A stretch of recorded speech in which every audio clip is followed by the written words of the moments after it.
A Torre do Elefante, um conto de Robert E. Howard. História originalmente publicada em Weird Tales, março de 1933. Tochas reluziam lúgubres na festa dentro da marreta, onde os ladrões do leste celebravam o carnaval noturno. Na marreta, eles podiam beber e berrar o quanto quisessem, pois pessoas de bem evitavam a região, e os vigias, bem remunerados com dinheiro sujo, não interferiam na diversão. Ao longo das ruas tortuosas e sem pavimentação, repletas de poças lamacentas e pilhas de lixo, fanfarrões bêbados cambaleavam. O aço reluzia nas sombras, onde lobos espreitavam lobos, e das trevas eclodiam as gargalhadas arrepiantes de mulheres e o som de brigas e escaramuças. A luz das tochas emanava lívida pelas janelas quebradas e portas abertas, de onde brotava o cheiro do vinho azedo e de corpos suados, o choque das canecas e o bater de punhos sobre as mesas, e fragmentos de canções obscenas, impelidas como um soco no rosto. Em um desses covis, a diversão trovejava pelo teto baixo manchado de fumaça, onde os patifes se reuniam trajando todo tipo de trapos e farrapos. Especialistas furtivos em cortar bolsas, sequestradores lascivos, ladrões de mãos leves e bravos arrogantes, acompanhados por meretrizes de voz estridente, ostentando vestidos espalhafatosos. Vilões nativos eram o elemento dominante. Zamorianos de olhos e peles escuros, com punhais na cintura e perfídia no coração. Mas havia lobos de meia dúzia de nações estrangeiras também. Havia um gigantesco renegado hiperboreano, taciturno, perigoso, carregando uma espada larga junto ao corpo magro, pois os homens portavam o aço livremente na marreta.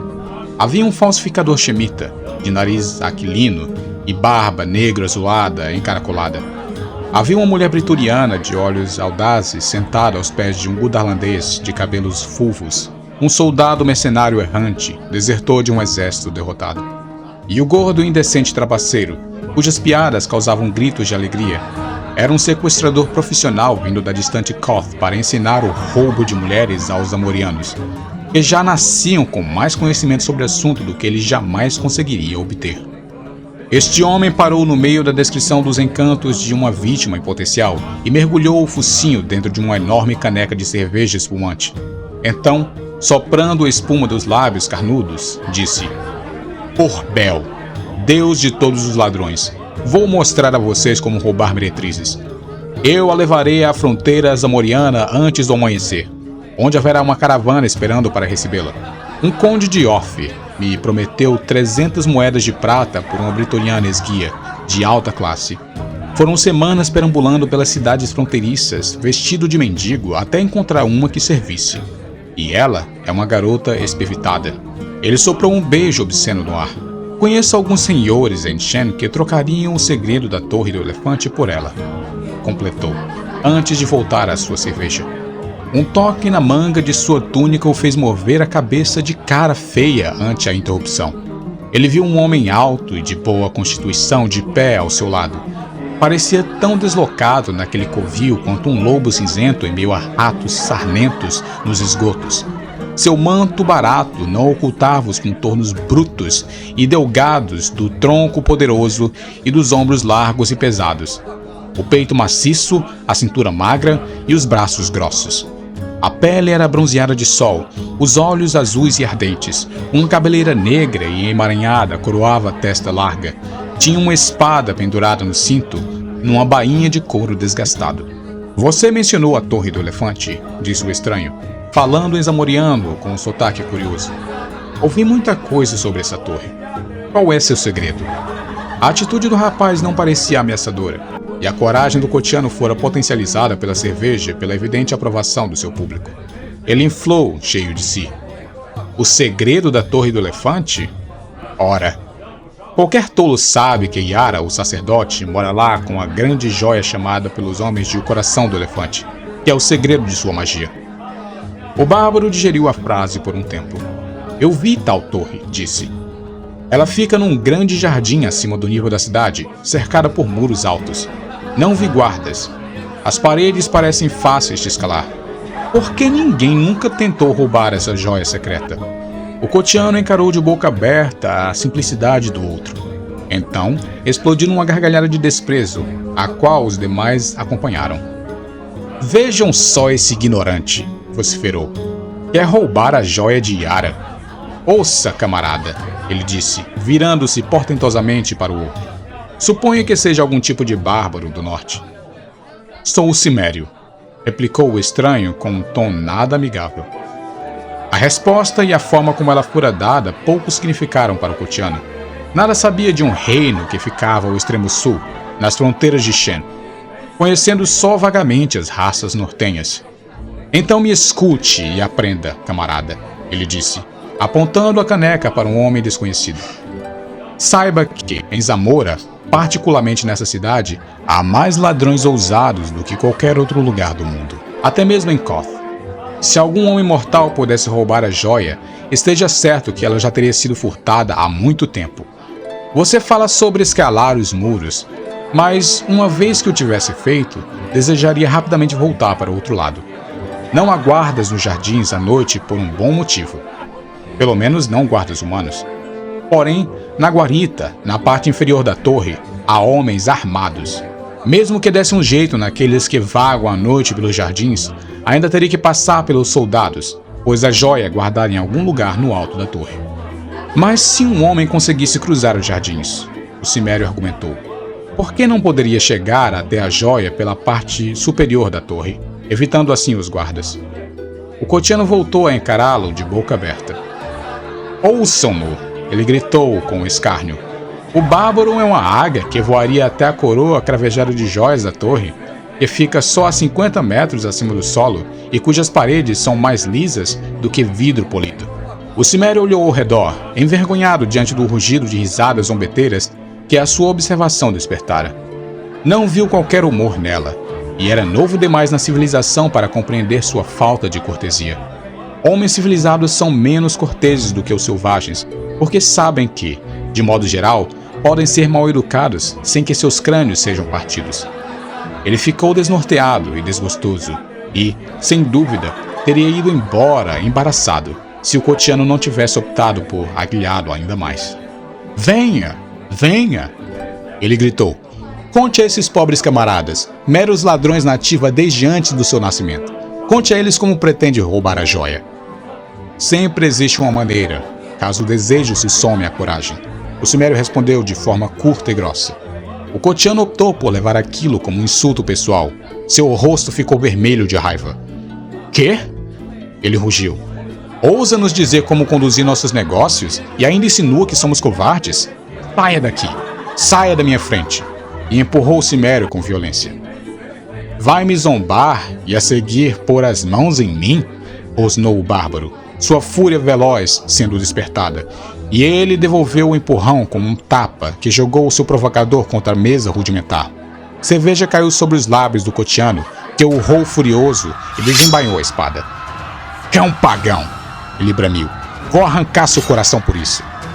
O aço brilhou e a multidão rapidamente saiu do caminho, e em sua fuga, derrubaram a única vela do covil que mergulhou na escuridão, maculada pelo som de bancos virando, pés correndo, berros e o praguejar de pessoas caindo umas sobre as outras, e o único e estridente grito de agonia que cortou a escuridão como uma faca. Quando a vela tornou a ser acesa, a maior parte dos clientes tinha saído pela porta e janelas quebradas, e o resto se amontoava atrás das pilhas de barris de vinho e debaixo das mesas. O bárbaro havia desaparecido. O centro da sala estava deserto, exceto pelo corpo esquartejado do cotiano. O Cimério, com seu inequívoco instinto bárbaro, tinha matado o homem em meio às trevas e à confusão. O Cimério deixou para trás as luzes lúridas e a folia dos bêbados. Havia descartado o manto esfarrapado e caminhava pela noite nu, exceto por uma tanga e as sandálias de tiras. Movia-se com a graciosidade de um tigre e os músculos rígidos como aço ondulado sobre a pele escura. Ele havia entrado na parte da cidade reservada aos templos. Em todas as direções, seu brilho pálido reluzia à luz das estrelas. Pilares de mármores brancos como neve, domos dourados e arcos prateados. Os santuários da estrada, miríades de deuses de Zamora. Não se preocupava com eles. Sabia que a região de Zamora, como todas as coisas do povo civilizado, era intrincada e complexa, com grande parte da essência pristina perdida em labirintos de fórmulas e rituais. Ele passara horas acocorado no pátio dos filósofos, escutando as argumentações de teólogos e professores, e acabara numa bruma de perplexidade, seguro tão somente de uma coisa, que nenhum deles era bom da cabeça. Seus deuses eram simples e compreensíveis. Crom era o líder e vivia numa grande montanha, de onde disseminava destruição e morte. Era inútil suplicar a Crom, por ser ele um deus selvagem e tenebroso que odiava os fracos. Mas concedia ao homem a coragem ao nascer, além da vontade e a capacidade de matar seus oponentes, o que, na mente do Cimério, era tudo o que se podia esperar de qualquer deus. Seus pés calçados não produziam som no pavimento. Não viu nenhuma sentinela, pois até mesmo os ladrões da marreta evitavam os templos, onde era sabido que os violadores sofriam estranhas sinas. À sua frente, avultava-se contra o céu, viu a Torre do Elefante, e perguntou-se por que ela recebera tal nome. Ninguém parecia saber. Jamais havia visto um elefante, mas compreendia de forma vaga que se tratava de um animal monstruoso, com um rabo na frente em somatório ao da traseira. Isto lhe fora dito por um xemita errante, jurando que vira tais bestas aos milhares no país dos Hircanianos, mas todos sabiam que os homens de Shan eram mentirosos. De qualquer maneira, não haviam elefantes em Zamora. O fuste cintilante da torre se erguia frígido contra as estrelas. À luz do sol, ele brilhava tão deslumbrantemente que poucos conseguiam contemplá-lo, e os homens diziam ser feito de prata. Era redondo, um cilindro delgado e perfeito de 50 metros de altura, cuja borda, cravejada de grandes joias, refletia a luz das estrelas. A torre se erguia em meio às árvores exóticas de um jardim cultivado bem acima do nível geral da cidade. Um muro alto o cercava e, do lado de fora, havia um nível mais baixo, igualmente cercado por um muro. Não tinha nenhuma luz. Parecia não haver janelas na torre, pelo menos não acima do muro interno. Apenas as joias lá no alto cintilavam como cristais de gelo à luz das estrelas. Um matagal denso crescia do lado externo do muro mais baixo. O Cimério se aproximou e pôs-se ao lado da barreira, medindo-a com a vista. Era alta, mas ele conseguia saltar e agarrar o cume com os dedos. Feito isso, seria brincadeira de criança subir e passar por cima, e ele não tinha dúvida de que poderia transpor da mesma maneira o muro interno. Contudo, hesitou ante os estranhos perigos que lhe disseram haver lá dentro. Aquelas pessoas eram estranhas e misteriosas para ele. Não eram como os seus, nem mesmo tinham o mesmo sangue dos britonianos, nemédios, cotianos e aquilonianos, que viviam mais a oeste, cujos mistérios civilizados já o tinham espantado no passado. O povo de Zamora era bastante antigo e, pelo que vira até ali, também bastante maligno. O Cimério pensou em Yara, o alto sacerdote que perpetrava estranhas maldições dentro daquela torre cravejada, e seus cabelos se arrepiaram ao lembrar de uma história narrada por um pajem bêbado da corte, sobre como Yara tinha rido na cara de um príncipe hostil, erguendo diante dele uma joia brilhante e diabólica, e de como os raios saídos do objeto profano envolveram o príncipe, que gritara e caíra, encolhendo até virar um caroço negro e se transformar numa aranha que, após correr desenfreadamente pela câmara, encontrara seu destino sobre o calcanhar de Yara. O feiticeiro raramente saía de sua torre mística e, sempre que o fazia, era para operar algum tipo de mal contra um homem ou uma nação. O rei de Zamora temia mais do que a morte e permanecia todo o tempo ébrio, pois seu pavor era maior do que a sobriedade conseguia aguentar. Yara era velho, tinha séculos de idade, diziam os homens, que também afirmavam que ele viveria para sempre por conta da magia da joia, conhecida como Coração do Elefante. Aparentemente um nome dado tão ao esmo quanto chamar o refúgio do mago de Torre do Elefante. O Cimério, absorto nesses pensamentos, encolheu-se rapidamente contra o muro. Dentro do jardim, alguém andava num ritmo compassado. Escutou o retinir de aço. Então, no fim das contas, havia guardas naqueles jardins. O bárbaro esperou passar mais uma vez na ronda seguinte, mas o silêncio imperava no misterioso jardim. Enfim, a curiosidade falou mais alto. Dando um salto suave, agarrou o muro e ergueu-se até o topo com um braço. Deitado de bruços no cume largo, Olhou para baixo, para o amplo espaço entre os dois muros. Não havia matagal crescendo nos arredores, embora percebesse alguns arbustos cuidadosamente aparados próximos ao muro interno. A luz das estrelas se derramava sobre gramado regular e, em algum lugar, uma fonte borbulhava. O cimério baixou seu corpo com cuidado para o lado de dentro e sacou a espada, observando a sua volta. Abalado pelo nervosismo de estar nu e desprotegido em campo aberto, moveu-se com leveza, acompanhando a curva do muro e abraçando a própria sombra, até ficar alinhado aos arbustos que notava. Então, correu em direção a eles, agachando-se, e quase tropeçou numa forma estirada próxima à beira da vegetação. Uma rápida olhada para a direita e para a esquerda mostrou que não havia inimigos à vista, e ele inclinou-se mais perto para investigar o que era. Seus olhos aguçados, mesmo à luz tênue das estrelas, revelaram um homem de constituição forte, trajando uma armadura prateada e o capacete cristado da guarda real de Zamora. Um escudo e uma lança estavam ao seu lado, e bastou um instante de exame para perceber que ele havia sido assassinado. O bárbaro olhou ao redor com uma expressão.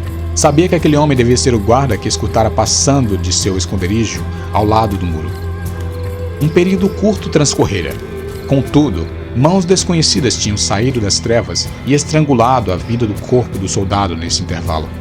Forçando os olhos na escuridão, notou uma insinuação de movimento nos arbustos próximos do muro.